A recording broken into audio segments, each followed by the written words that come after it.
Congratulations, ladies and gentlemen, boys and girls of all ages. You have made it to week 13 of GBS Beginner English. My name is Jared, and I am your host for this week's lesson. We're going to talk about lesson 15 from Speak Now 3. This is I read an unusual story. I like unusual stories. Sometimes you go out on the internet and you find some really amazing story. It's always best get your story checked. Make sure that what you're reading is accurate.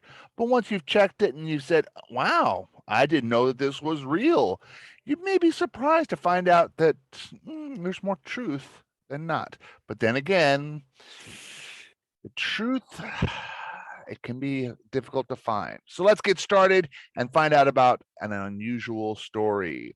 Today, we're going to start off with get to know your English grammar. We're going to talk about an important point in grammar.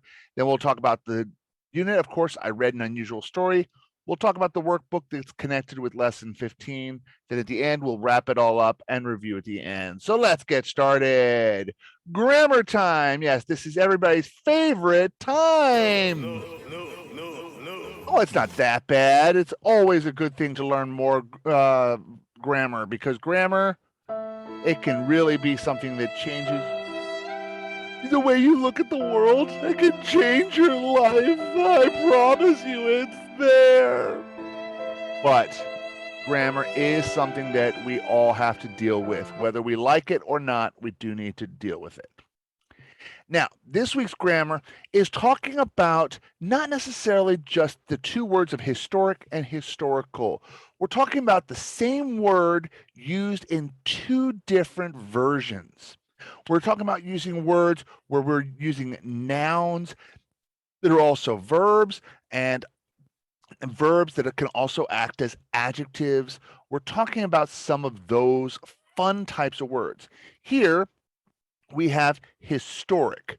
Now, historic is generally an adjective describing about this is a historic event. We're using the ick ending to make it say this belongs to some part of what we're talking about. Historic or tragic.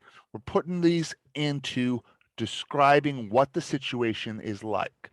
When we use the word tragic, we're taking the word tragedy and then making it into tragic. Tragedy being a noun, tragic being an adjective. History being a noun, historic, we're making it an adjective. Now, historical. Now, this is where we're talking about something that has happened. Now, this is also using an ending to talk about an event. An event that is historic is something that's important to history. Historical can be a way we describe about things that are happening in the past and things that are going on. So these two endings allow us to use history as an adjective in two different ways. And that's what you have to be careful of when you come to grammar. Sometimes the ending attached to the word can change which part of speech it belongs to. So be careful of that. This was also, hint, hint, a way to discover its meaning and what it's connected to. So if you can recognize hister, hister, does that look like another word? Hey, that looks like the word history. Now you at least have an idea of what the meaning is. This isn't true for every word in English. There are a lot of false words that look or act like it. Example, fun and funny. Big point here. Things that are fun, oh, that is so much fun. I love doing that. And things that are funny,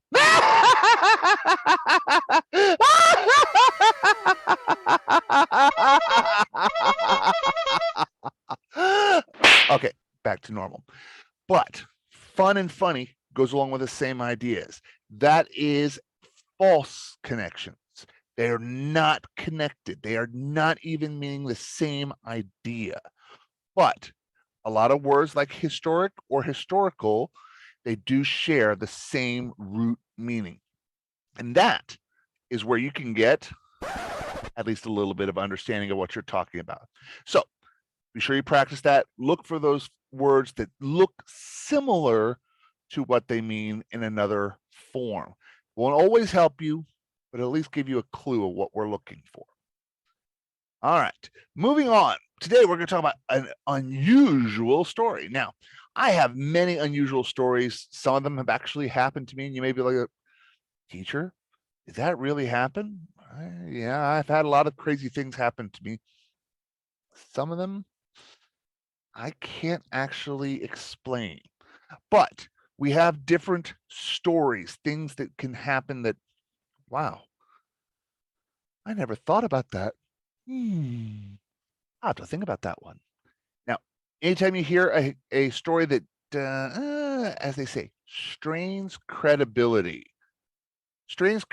means that may or may not be true. Be sure you check it out.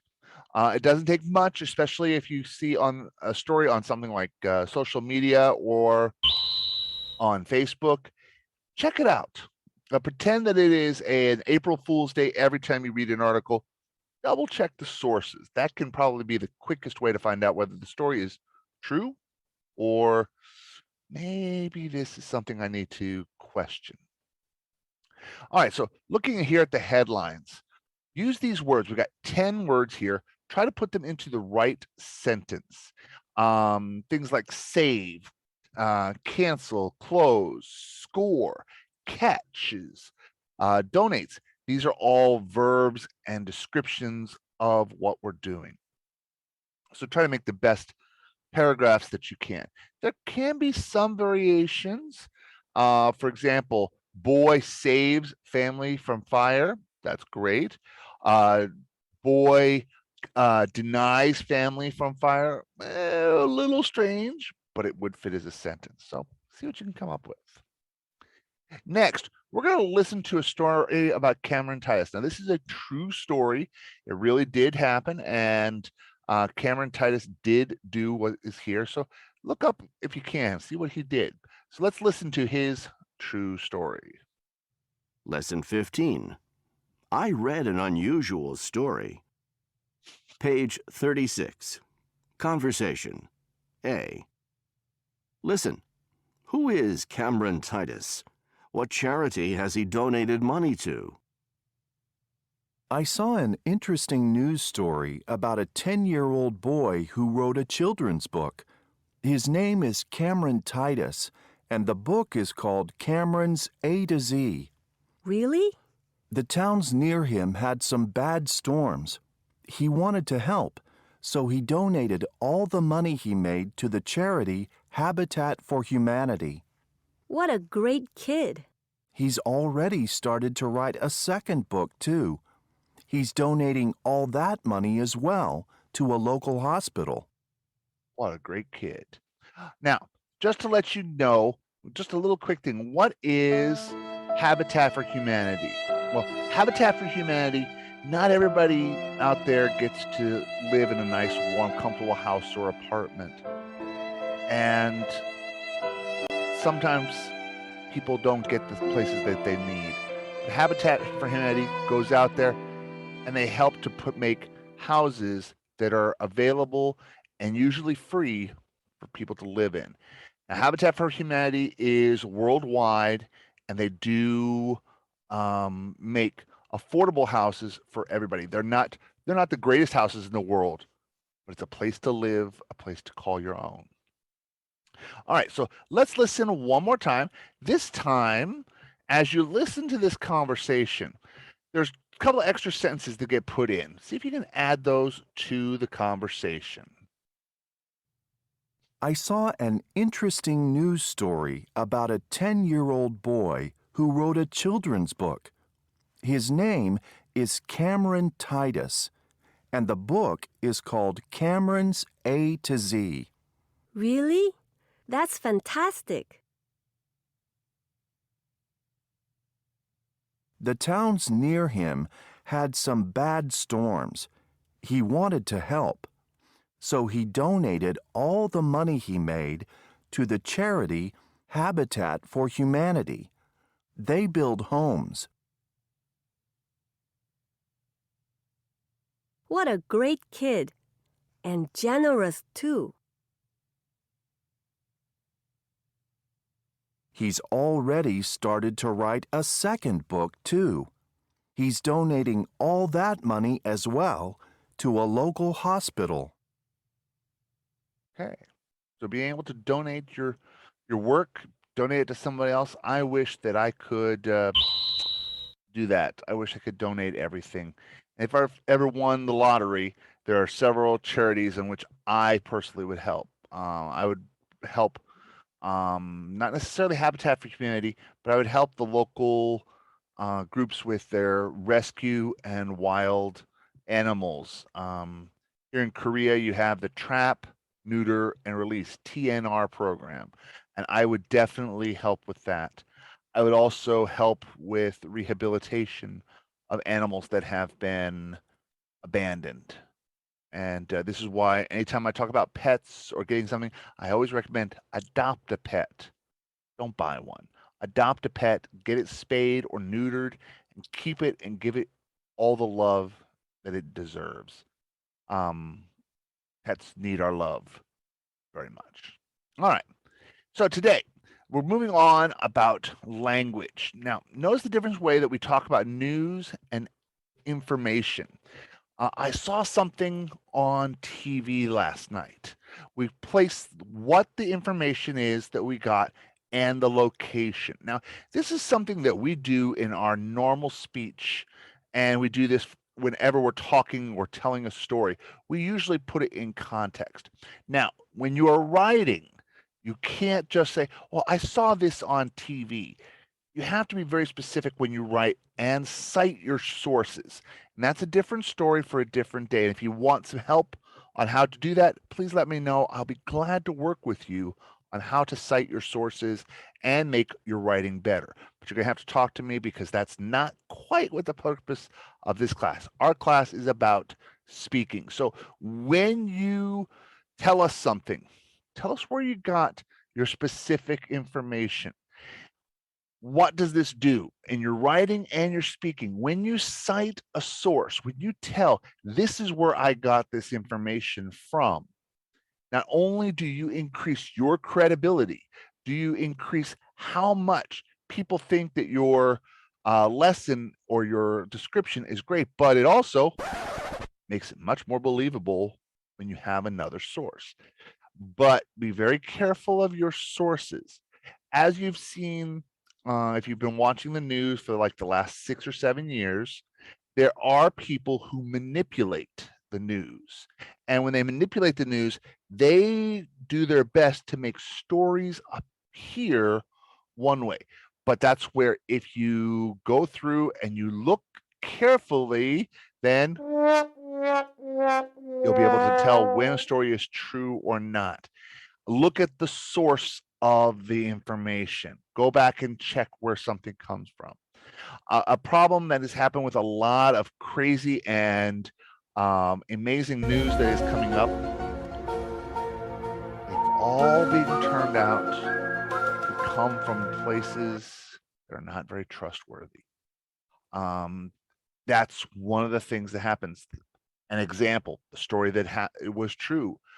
During the time of President Trump, there was an article published on what's called The Onion. The Onion is a satirist or a spoof newspaper, and it labeled that Kim Jong-un was labeled some kind of thing, special person of the world. And a couple of governments, Donald Trump in particular, acknowledged him as like, congratulations on getting this award, before they realized, uh-oh, that wasn't quite true.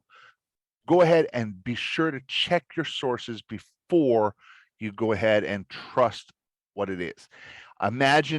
Pretend that every day is April 1st and everything is a joke until you have proven it for yourself, because otherwise you're setting yourself up for failure. So what is going to happen with a true story? Now, we're going to listen to how some of these sounds change. The first one, you're going to listen and how things get turned into the This is the upside down E. It's called a schwa. And in English, the schwa is the unaccented vowel sound. And it's a sound that comes out as It's not a pure vowel. It's just It's a vocalized vowel sound. So we have them in English. They happen all the time, and they usually happen in an off-stressed syllable. So if you have a multiple syllable word, it doesn't happen in a single syllable word. There probably are words that have the schwa sound in a single syllable, but for the most part, the schwa sound will happen in words that have at least 2 syllables. So take a listen, and we'll talk on the other side of these fun sounds. Page 37. Pronunciation. A. Listen and practice. Notice how vowel sounds are often reduced to in unstressed syllables. 1, broken, 2, today, 3, agree, 4, woman, All right, so broken, today, agree. That's the one you hear it probably the most, agree, woman. Now, this doesn't mean that it's always a pure sound like that, but when most people say the words, that's the way that they come out. Now, see if you can find in these next set of words, you find which syllable is the one that has the sound. Page 37. Pronunciation. B. Listen and underline the reduced vowel sounds. Then practice saying the words. 1, children, 2, local, 3, second, 4, cancel, All right, so as you heard in those, each one of those is a double syllable word, meaning there's 2 syllables. One of those syllables is definitely unstressed. So hopefully you were able to find the correct one. All right, now speaking with confidence, news. Choose a news story that you think happened. Prepare a few lines next to the story. Now, if you don't like these stories here, I want you to think about stories that really happened to you in your life and stories that you can talk about, because sometimes those are the most fun and most interesting things to listen to. I mean, we all want to think drama follows us and that we are very full of interesting things, but there are some amazing things that can happen when you look into the news. So take a look, see what kind of news stories have happened in your life. All right, ladies and gentlemen, it's coming to everybody's favorite part of the class. Oh, thank you. Great. Today you're excited about the workbook. Wonderful. That's what we want. No, God! Okay, I knew it was too good to last. No, I knew it was God, way please, too good. No! No! Yes. No! Yes. No! Yes. I'm sorry. It is time for the workbook. So let's start off. First part, workbook. Choose the best word that completes the phrases or headlines. Now be careful. Remember, we talked about in the grammar section for today that there are words that can be used in multiple different parts of speeches. There's a few of them in here that can be done the same way, but this one we're looking mostly for which verb finishes the best tense.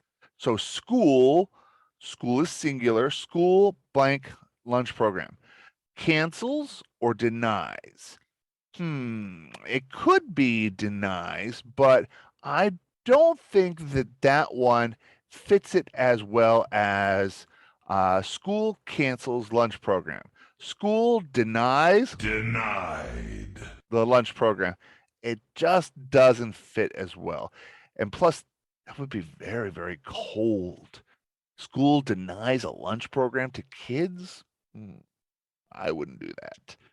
But then again, There are people in politics that might just say, hey, let's go ahead and cancel that for the kids. They can't do it. Deny them some food and save us some money. You think I'm kidding? Check out some of the stories that have been happening in today's world.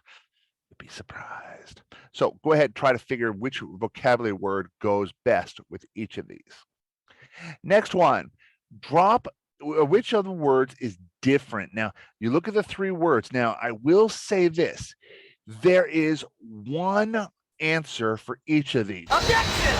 Okay? There is a best answer for each of these. Objection! Okay? You can make an argument that will get any of these to be different. For example, let's look at the first one. We've got drop, catch, and get.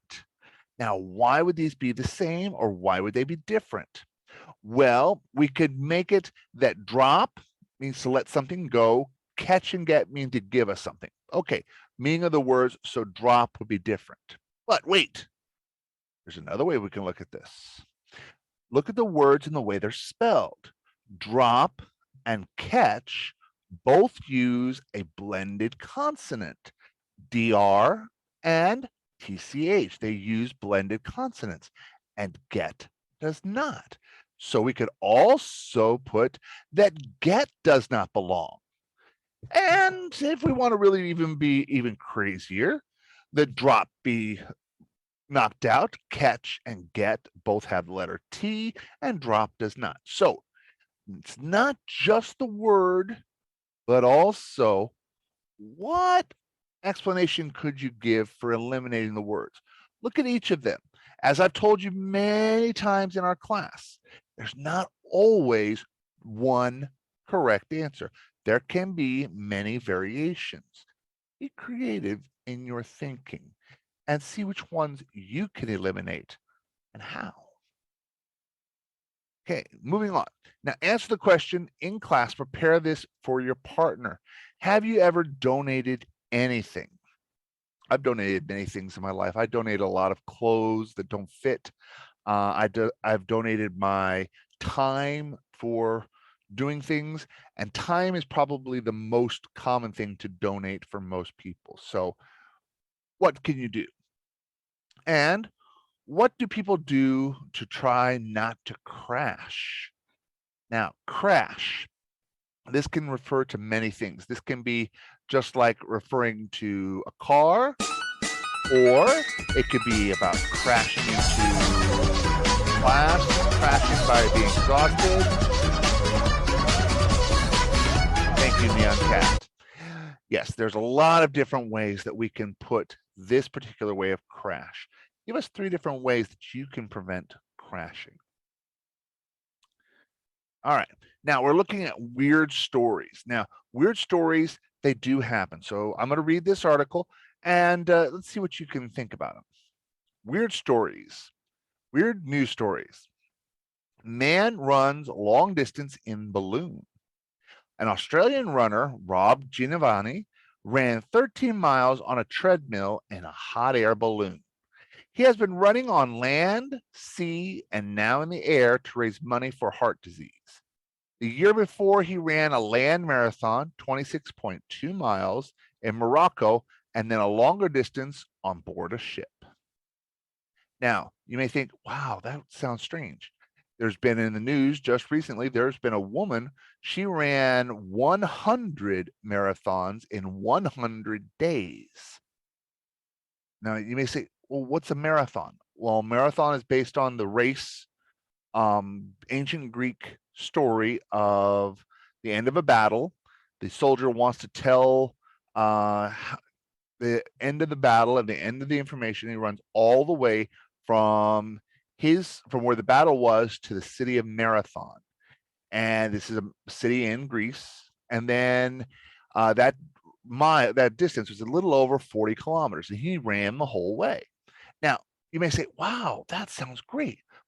But see, the story doesn't stop there. As I said, weird stories go on. The man that actually ran that race to Marathon also that same day turned around and ran all the way back to the battle. to let them know what they said. And you may say, "Oh, teacher, that's impossible." Well, it's impossible for us because we've gotten so used to being unphysically active.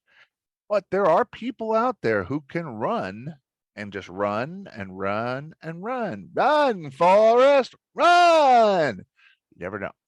Okay, story 2. Human beehive. A man in Poland put 30,000 bees on his body. He was only stung twice. He has been working with bees his entire life. Yes, for those of you who are scared of bees don't want to hurt you. They do not want to sting you because stinging you is a death sentence for them. Because when they sting you, the little stinging part of their body gets detached and it keeps stinging you. But when they do that, their life is basically over because that stinging part of their body, once they detach it, they're dead and they'll die within a few minutes after detaching that. So bees don't really want to sting you. And if you see a swarm of bees, it can be, don't try to scare them off. There's 2 things that could be happening. A swarm of bees, they may be resting. For example, just recently here at my apartment complex, there was a swarm of bees that was in a tree. I woke up, was walking around, walking my dog, and all of a sudden the tree was going buzz, and there was a swarm of bees. Now, the swarm of bees, they didn't want to hurt me. They just wanted to keep safe.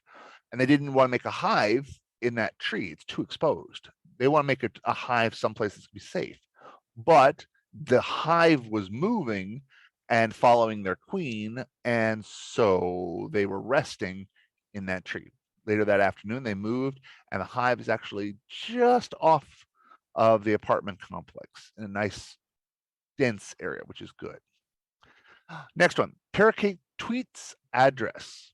A parakeet escaped from its owner's home in Yokohama, Japan. The police took it into custody. It stayed quiet at the police station for 3 days. Finally, the bird piped up, reciting its address, including house number, block, and street. The parakeet and owner are together again. I don't know if this would be, that one strains a little bit of credibility, but possible. Parakeets are a very smart animal, and they are one of the birds that can learn to talk. Not usually very well, but giving the full address, it's possible if the owner says it enough times. Parakeets, cockatiels, and other parrots have the ability to mimic and copy sounds. And usually what they copy are the things that they like. For example, I have 2 Amazons. My green Amazons are great. I love them. One Amazon copies my wife almost completely, from her laugh to the things she says to Korean phrases, almost exactly what my wife says in almost my wife's voice. Little variation, but very close. My other, he also speaks and he uses my wife's phrases, but he also imitates my whistling because he likes the way that I whistle. So I always whistle whenever I'm around him. You've heard me probably whistling in class. Something I do just when I'm passing the time is I'm doing something and I start whistling. Sometimes I don't even realize I'm doing it. All right, last one. Man, 103 dies, not from gunshot. A man in California died last week at the age of 103. He was shot in the head in 1917 and lived 95 more years with a bullet in his brain. Guinness World Record. Is that possible? Oh yeah, that one's actually a real story. I remember reading that one. The guy got shot during World War I. The bullet entered his brain and they didn't remove it because it was in a place that it wasn't causing any harm. And removing the bullet would have caused much more problems. And he did live for a long time after that. But the problem is that when you get shot in the head, there are times where getting shot in the head, you die instantly, but there's also times that you don't. Famous example is when American President Abraham Lincoln was shot in the head. When he was assassinated in April of 1863, he was shot in the head, but he didn't die for 8 to 12 hours after the gunshot. He lived for a long time and he fought. He had lots of damage, lots of problems, but the way the bullet entered his head, it went in and circled around inside of his head. It caused huge damage, but not enough to kill him instantly. And that's the problem sometimes, is that bullets don't always do what they're meant to do, and that's to kill quickly.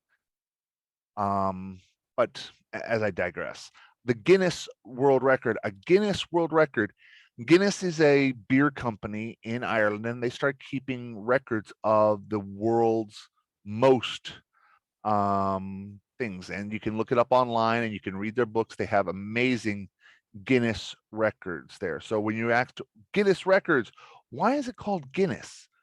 Started by the company Guinness, who makes stout beers. All right. Now, weird news stories. Go down, see if you can put the headline, the places that are mentioned, and some of the details of the stories together. Now, this is what's important. Don't forget this section when you turn it in. Which of the stories do you think is most interesting or unusual for you? Now, you can mention one of the ones that I talked about, the extensions on those questions, but you can also mention the ones in the article. And why do you think people like these stories? Your opinion, what can come up? And what unusual stories do you know? See what you can come up with. Then write a short article. Short article, more than one sentence. Short article usually means at least 3 to 5 sentences. And tell a story that you know. Make sure you include the 5 question words. Who, what, when, where, why, and how. 5 W's and the 1 H. Make sure you include those things into your story. And if you answer each one of them, that gives you probably about 5 sentences. Share your story. Now, we're not going to do this on the first class, but we will share stories in class. So today, we've talked about knowing your English grammar. We talked about several things, changing grammar, changing words from one tense to another. We've also talked about an unusual and strange story. We did the workbook, and No! yes, God! yes, you still have to do the workbook. No, Yes, you do, God, of course. please, no. And then we wrapped up with the workbook and wrapped up for today. Ladies and gentlemen, that's going to do it for us tonight. I hope that you had a lot of fun. I hope you learned something. And I look forward to seeing you in our next class. So until that time, remember, have some fun, and I will see you in the next class. Bye.